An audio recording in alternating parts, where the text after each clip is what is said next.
Have you ever wondered what kind of odd situations Toyota technicians have seen in their bay, specifically with Toyota vehicles?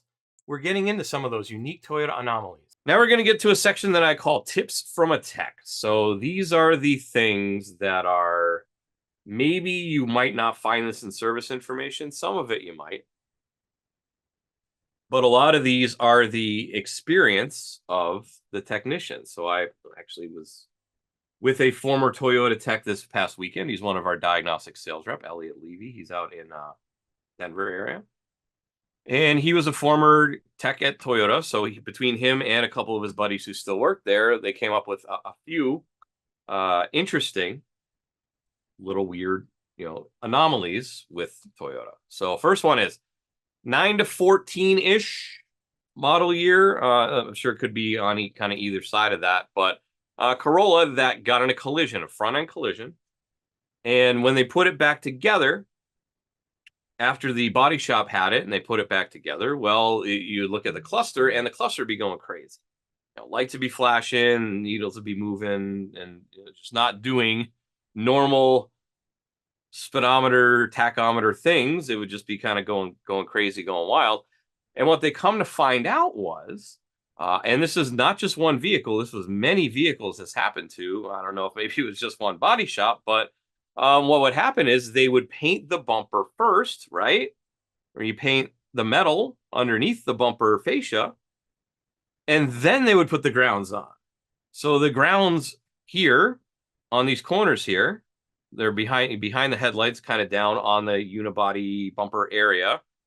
They'd spray that area, then put the grounds on, and then wonder why they had ground problems. So it would introduce electrical problems. Easy enough to fix. Pop them off.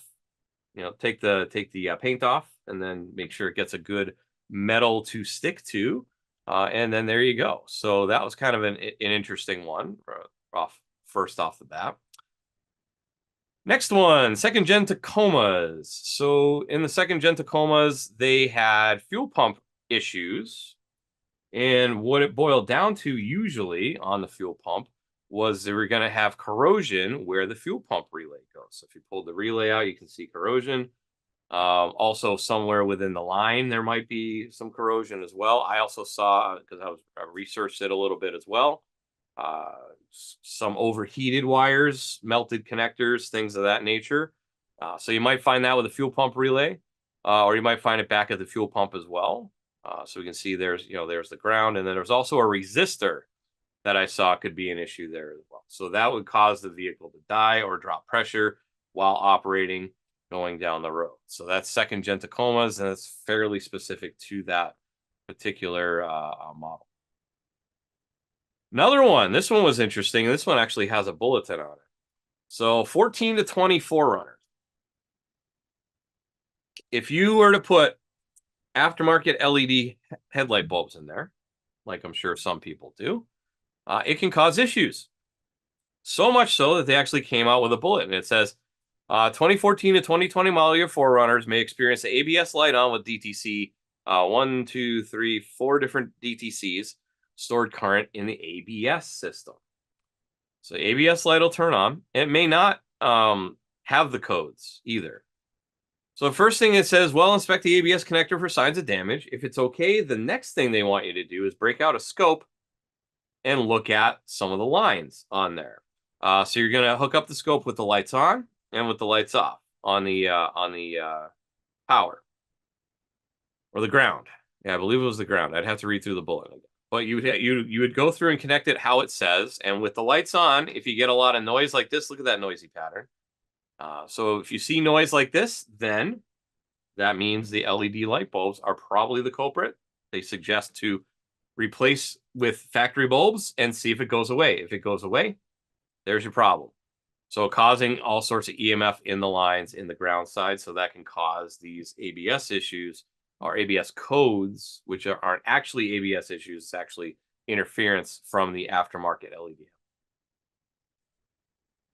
And then this last one here was really interesting. And I'm not sure I've ever seen this anywhere else.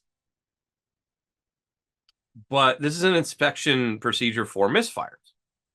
So they go through the usual suspects, check this, check that, check for fuel, check for spark and all that, check for different things. And then all the way down at the very bottom, the last one, an extremely imbalanced drive wheel which causes body vibration may cause misfire DTC detection.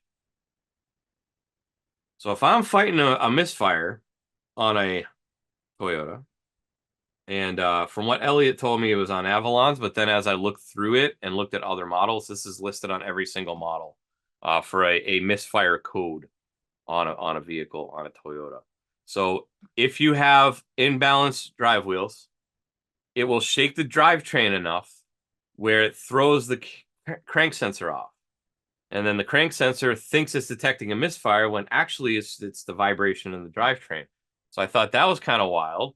And like I said, I've never really seen that on any other manufacturers. So I'd say that's probably pretty unique in there. Don't miss what happens next in the last episode of this Toyota training series, where we'll cover specific diagnostic functions exclusive to Toyota.